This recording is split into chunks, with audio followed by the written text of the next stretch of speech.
Alright guys, quick first impressions of Diabotical. Diabotical is an arena FPS shooter that is heavily inspired by Quake 3, and there's lots of ways in which they take all the good stuff from Quake 3 that makes me very happy.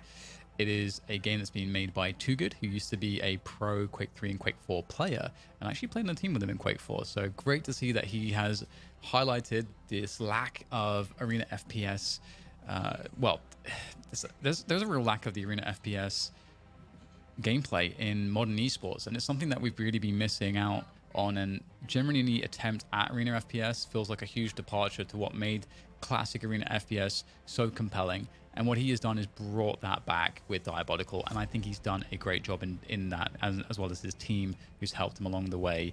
And one of the things that makes this game incredible is how smooth it is. It is incredibly smooth. A quick bit of trivia for you guys who don't know this. There is a guy called John Carmack. John Carmack is the grandfather of esports. I think it's fair to say, whether he knows it or not. He is a guy that built the first idTech engine, idTech 1 and idTech 2 and idTech 3, which is the Quake 3 engine. Now, idTech 1 is particularly interesting because it was effectively the first true 3D engine.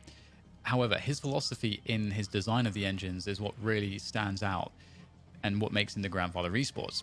Because what he did, even all the way back then, 5+ years ago, is he emphasized in his philosophy of building the engine, he emphasized the lowest latency possible, the highest responsiveness for the player possible. That was his focus. And because of that, modern esports as we know it, or FPS esports as we know it, was born, because that allowed for games like Half-Life, games like Quake, games like Call of Duty 1 and 2, games like Jedi Knight 2 if you want to go there, games like let's say Apex Legends or Counter-Strike Global Offensive. Like, all these games run on variations of the idTech or Source engines or Half-Life engines that became what we know to be esports, FPS esports. The only thing that's not in that category would be Unreal Tournament, and I think it's fair to say the Unreal Tournament engines were a lot worse in terms of responsiveness in comparison, especially back then. It's hard, you cannot beat the idTech engines for smoothness. Maybe until now, because this engine is extremely smooth. So, and that's something that they've also really channeled in this Quake 3 inspired title. And the options are fantastic. Everything is based around making it really smooth and bringing the best stuff from Quake 3 into this modern title. Now, the customization is great. One thing I love is the centimeters for 360 setting. You can just whack this in, and this is amazing, because if you use a mouse sensitivity .com, you'll have a calculator where you can put in your sens, your DPI, the game, and all the rest, all these other settings, and it will spit out all these values for you, one of which will be the CM for 360.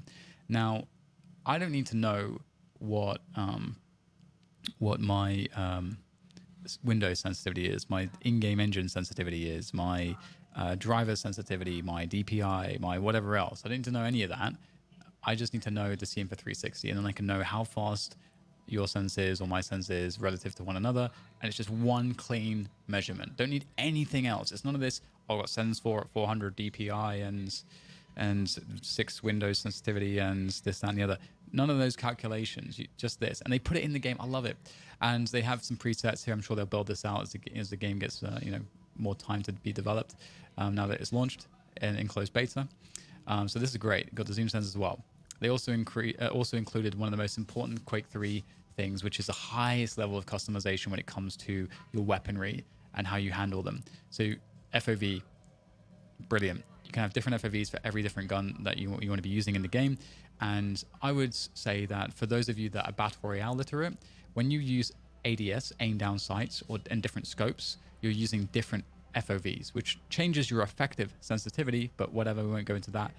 But effectively here you have the ability to have your own ADS for whatever weapon you want. So if we take the shotgun, for example, shotgun is a gun I use close to medium range. I want a higher field of view here because I want things less zoomed out. If I'm going to use like a railgun, a gun that's I'm going to be sniping with, I'm going to be using it longer ranges, I'm going to be using a much lower field of view. 90 is, by the way, the default in CS. This is what CS is locked to. So yeah, I'll be using 90 for my rail, and I'm going to be using 100 to 110 for most of the other close to mid-range guns. Beautiful, can have that. I have my ability to set my enemy models all to white. And I usually use white or green, and I use a crosshair that will contrast this. So I use the yellow, typically, which contrasts really well against the green or the yellow. Oh, sorry, the green or the white. And in some cases, if I look at my lightning gun, I particularly like. I experimented with this in Quake Live, and I really liked it. Using black, because usually the lightning gun's beam will be actually white. In this game, it's not, but in Quake Live it was. And I have white models, so the black contrasts really well against those. So beautiful. Get everything exactly how I want it. Love that. All the customization you've anticipated, expected from a game like Quake 3 is in this game. Beautiful. HUD creator, also beautiful. You can move any element around. You can customize it. You can group them up so it's less annoying, or you can make each element individual so you can drag them around individually. I have everything. I like everything in one place, so that's important. Health, armor, time, and ammunition. 3 most important things. We've got the items and power-up timers. We've got the dash reset timer as well, cooldown, and we can see also the gun that I'm carrying right now. And I don't actually think this is necessary for me, but I don't know if I'll change that or not. The frag as well, because if I kill someone off screen, kind of want it visible. Usually I have it somewhere in the center. The scores at the top middle, and FPS top left, and the frag feed at the top right, and the weapon bar on the right. Pretty standard stuff for a Quake player, I would say. You can reset the HUD. You can do so many different things with it. You can set different aspect ratios. You can customize all the options in terms of the spacings, the thicknesses, the colors, and also there's various presets. So if I wanted to make this like horizontal boom, I could do that. I'm sure there'll be more different ways to kind of customize things as time goes on. So they've done an amazing job with this. You can even have this is great for people that want to do movement stuff. You've got you can see that it will actually help you to understand how the movement works in the game. So we'll keep that up for the moment, because I will actually show you a couple things with that in a moment when we go into the movement system. So beautiful right from the get-go. This is decked out with great customization to make this a very smooth experience for you. You can customize your egg bots, obviously. Here, I'm actually not connected to the master server right now, so you can't actually see all of the things I can stick on his face, but that's basically all it is, just stick stuff on his face, and that's the egg bot. I can go into the practice mode because it needs to be connected to the master server for that, which has been a bit spotty in the closed beta for the first week, but that's very expected. I think anyone who doesn't expect that doesn't understand what a closed beta is. Especially the first week is largely for stress testing and seeing how the servers handle stuff. So now I'm gonna go into some of the first impressions around the movement, because the movement is really important in a Quake game.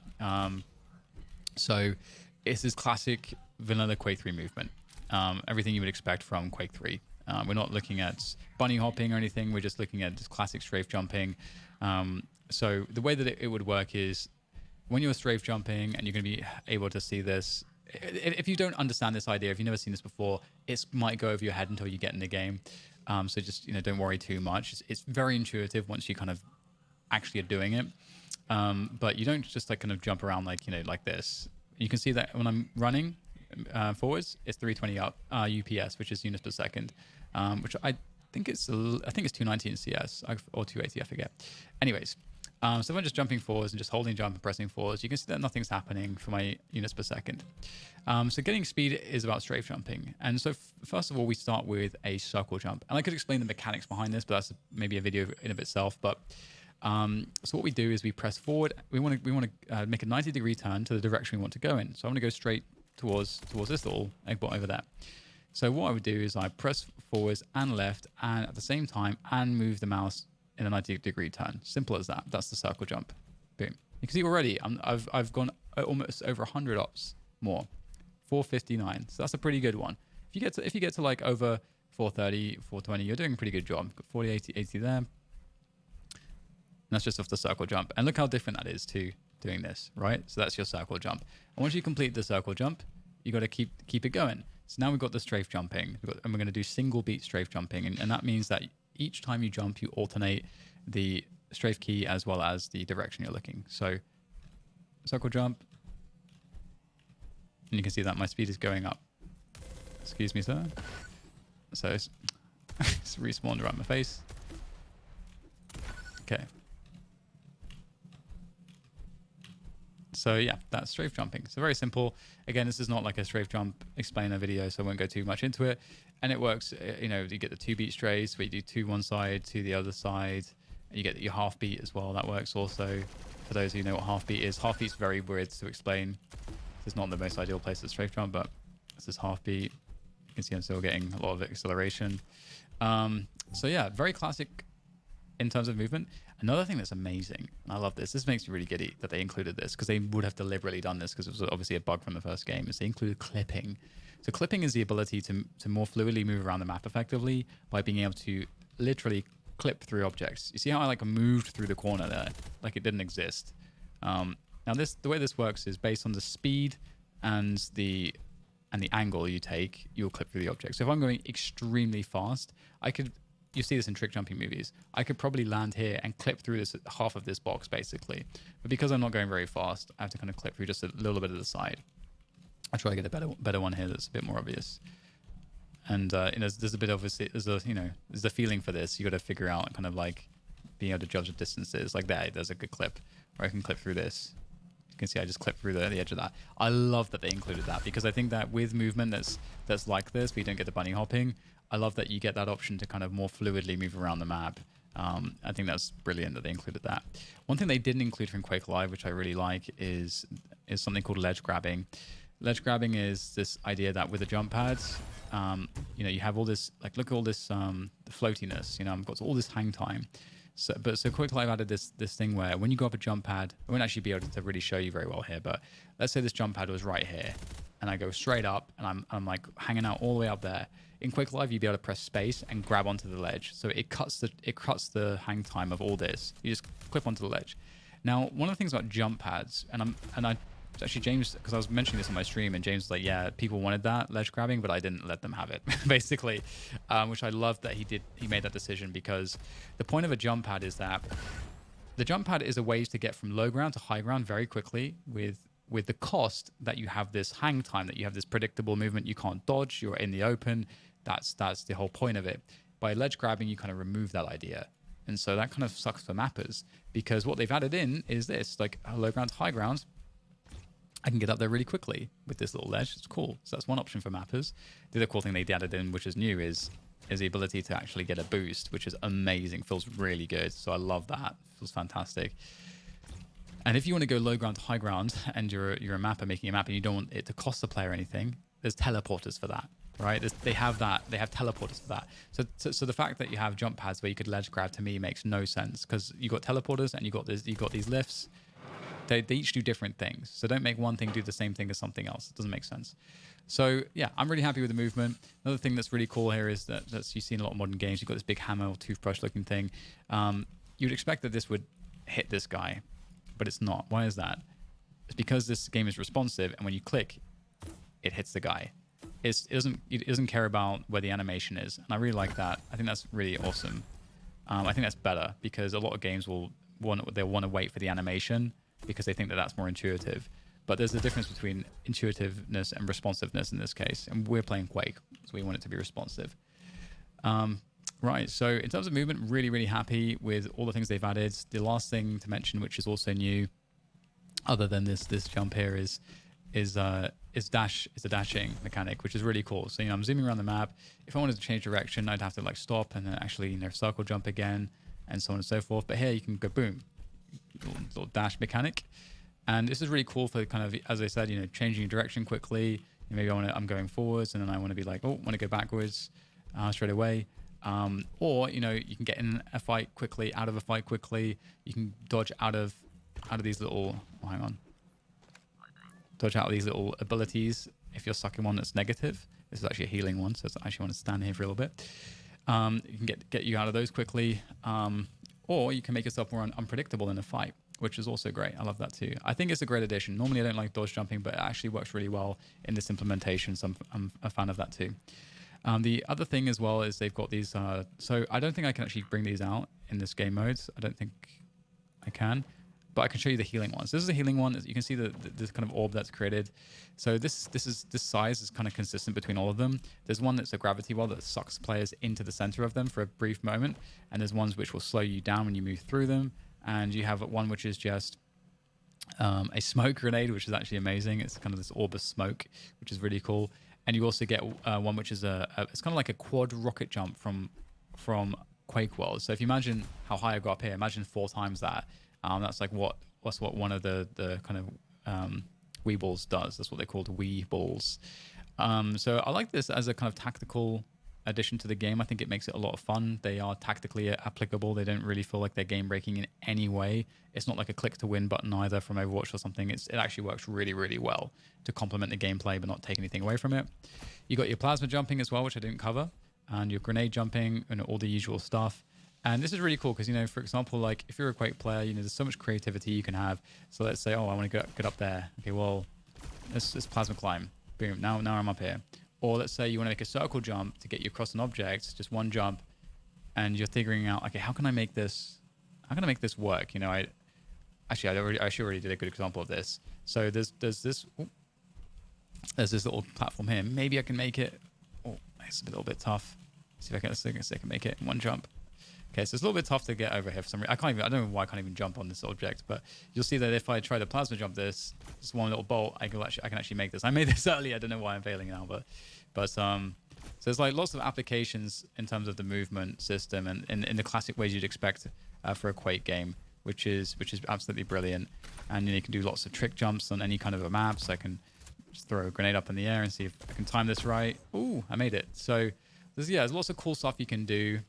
You can get the timing for the grenades, and I don't have the timing for them yet in this game, but if you jump at the right time, obviously you're going to get, you know, it's like a rocket jump. So yeah. So far, I'm really impressed by this game. It feels like they did everything right. I can't think of a criticism that I have that's negative. This game's going to be really fun. As I said, I'm going to make a more comprehensive video about the gameplay in the weeks to come.